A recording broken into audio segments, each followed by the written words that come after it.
Assalamualaikum warahmatullahi wabarakatuh. Baik subscriberku dimanapun pada suatu kabar bersama-sama marilah kita selalu memuji syukur kepada Allah Tuhan yang Maha Kuasa yang memberi kita hidup, yang memberi kita nafas, dan yang memberi kita kenikmatan yang tiada.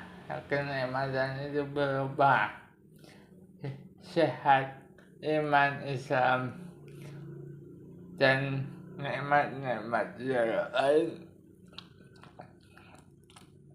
Sholawat beserta salam semoga selalu kita tercurahkan, kita junjung tinggi kepada baginda Rasulullah Sallallahu Alaihi Wasallam dan para pengikutnya, para keluarga, para sahabat, dan kita termasuk orang yang kita akan bertemu di akhir zaman kelak, di yaumil akhir. Semoga kita mendapat atau bertemu dengan para pendiri bangsa yang kita cintai. Para subscriber suatu kabar dimanapun kalian berada, saat ini kita akan menceritakan jejak hadirnya Islam di Nusantara. Sejarah mencatat kaum pendatang telah mendorong utamanya keanekaragaman agama dan kultur di dalam negeri. Bahasa subscriber suatu kabar, baik pendatang dari India, Cina, dan Tiongkok, Portugis, Arab, dan Belanda. Setiap keyakinan dan agama yang hadir di Nusantara disambut secara harmonis, termasuk ketika para saudara Muslim menjelajahi dan bersinggah di Nusantara.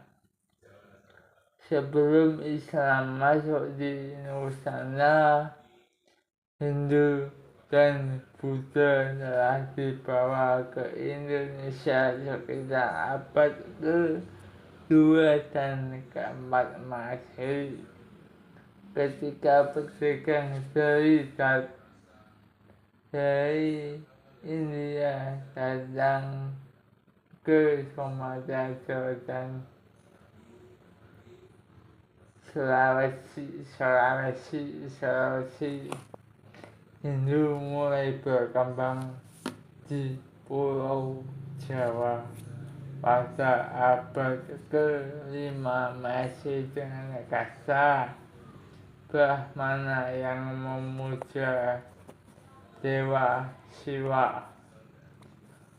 Para subscriber suatu kabar dimanapun kalian berada, kaum pedagang juga mengembangkan agama ajaran Buddha pada abad berikutnya. Lebih lanjut, sejumlah ajaran Buddha dan Hindu telah memengaruhi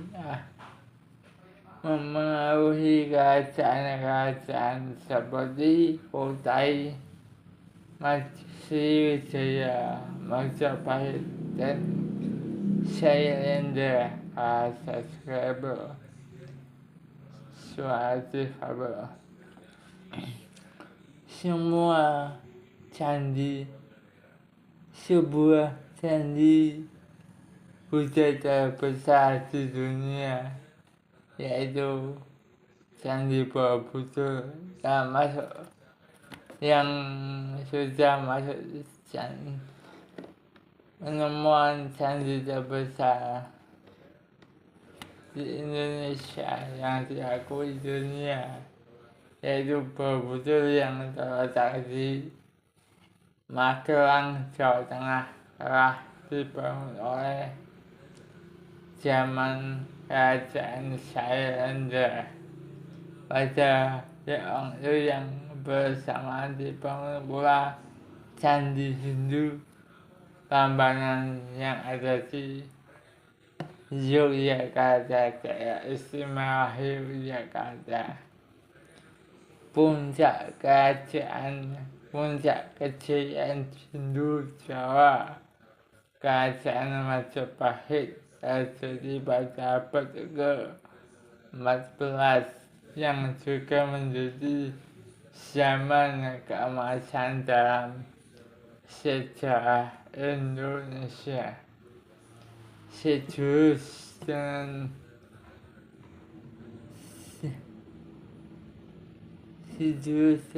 zaman keemasan Majapahit, Islam masuk ke Indonesia pada abad ke-6. Islam masuk ke Indonesia pada abad ke-14 Masehi. Salah satu teori menyebutkan bahwa dari tanah Gujarat India, Islam menyebar sampai ke pantai barat Sumatera, kemudian berkembang ke timur Pulau Jawa.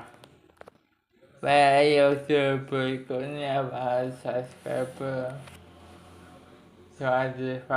tersebut terdapat beberapa kerajaan Islam, yaitu Kerajaan Demak, Pajang, Mataram, dan Banten.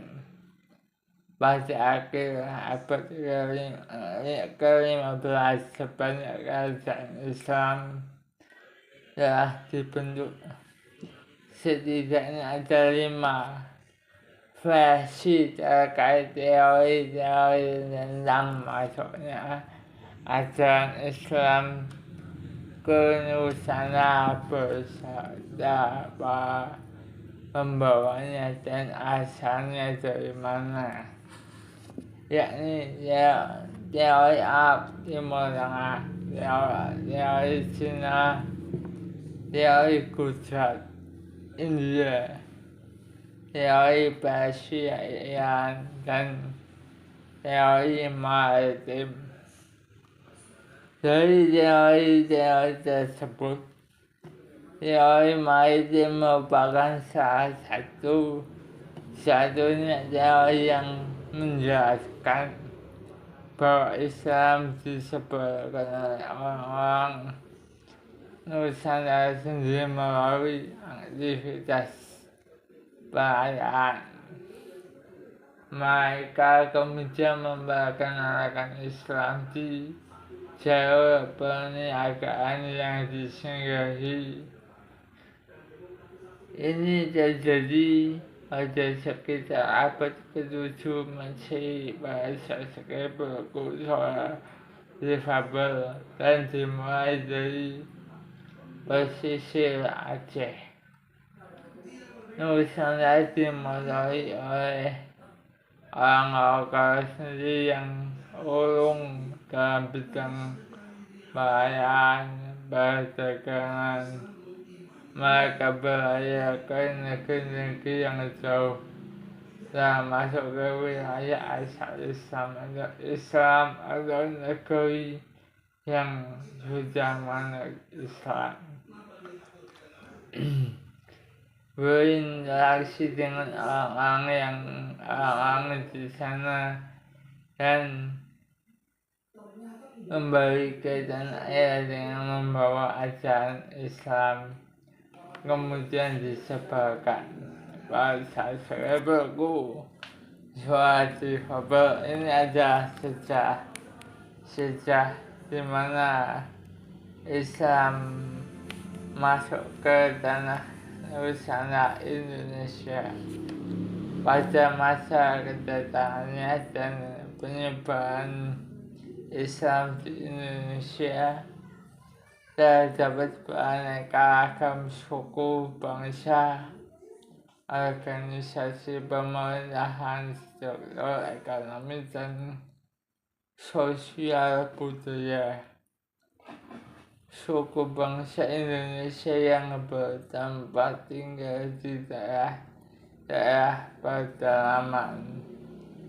Jika dilihat dari sudut antropologi budaya, belum banyak mengalami persamaan jenis-jenis bangsa dan budaya dari luar seperti India, Persia, Arab, dan Eropa.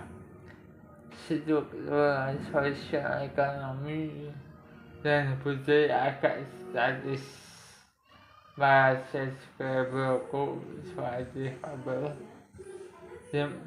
dibandingkan dengan suku bangsa yang mendiami daerah pesisir. Mereka yang berdiam di pesisir lebih di kota pelabuhan menunjukkan ciri fisik dan sosial budaya yang lebih berkembang akibat bercampuran dengan bangsa dan budaya dari luar. Teori lain yang berkembang tentang berkembangnya akibat bercampuran dengan bangsa dan budaya dari luar. Teori tentang masuknya Islam di Indonesia ialah berasal dari Tiongkok. Dalam hal ini sejarawan Agus Sunyoto disclaimer pada tahun 2015 menjelaskan, jika menelusuri proses Islamisasi di Nusantara, maka akan ditemukan satu fakta bahwa tanggal waktu sekitar 800 tahun atau 8 abad Islam belum bisa diterima pribumi secara massal. Islam hanya dipeluk oleh orang-orang non-pribumi. Bapak Agus Sunyoto berpijak pada catatan utusan dinasti Tang di Kerajaan Kalingga pada 674 Masehi bahwa sudah ada saudagar dari Timur Tengah yang datang ke Jawa. Setidaknya setelah itu tidak pernah ada satu sumber pun yang menyatakan bahwa Islam diterima pribumi secara massal sampai tahun 1292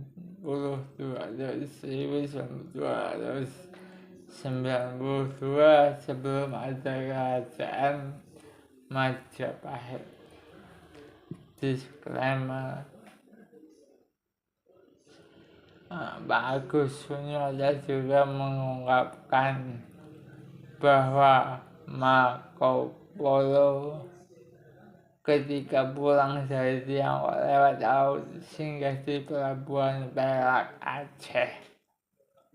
Marco Polo mencatat penduduk di kota itu persisnya persisnya di sekitar Selat Malaka, Aceh Timur dihuni oleh sebagian etnis Tionghoa. Semua beragama Islam. Tepatnya 100 tahun kemudian Cheng Ho datang ke Nusantara saat berpindah dari dinasti Yuan ke dinasti Ming pada 1405. Cheng Ho mencatat Raja Majapahit saat itu Wikamawadana. Dia singgah di pelabuhan Tuban, yaitu pelabuhan besar milik dari kerajaan Majapahit.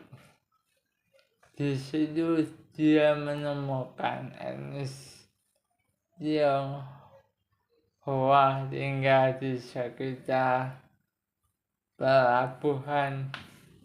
Mereka semuanya Muslim. Cheng Ho kemudian singgah di Gresik.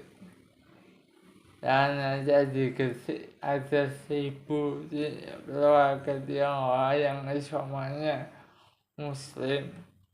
Kemudian di Surabaya juga ada 1000 keluarga Tionghoa beragama Islam. Itu terjadi pada tahun 1405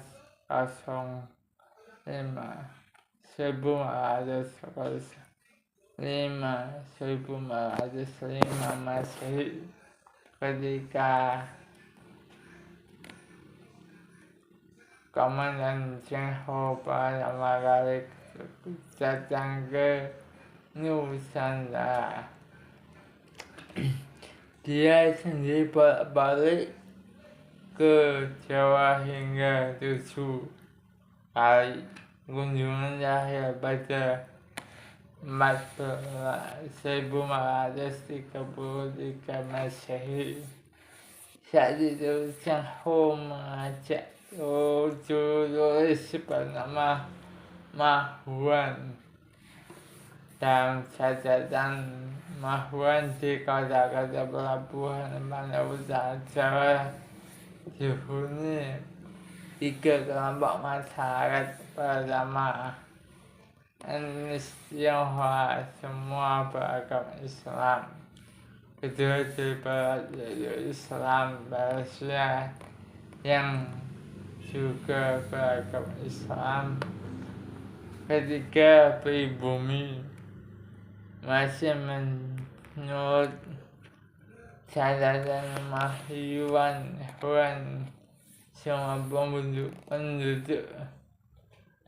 semua penduduk pribumi di sepanjang Pantai Utara Jawa masih belum mengenal agama Islam.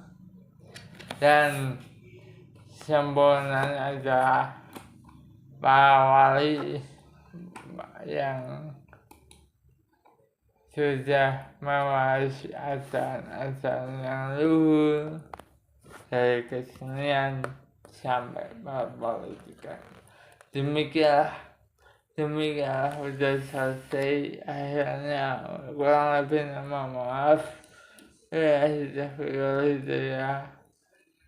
Usolli Rabban alina fidunya hasanah wa fil akhirati hasanah wa qina adzabannar. Subhanallah.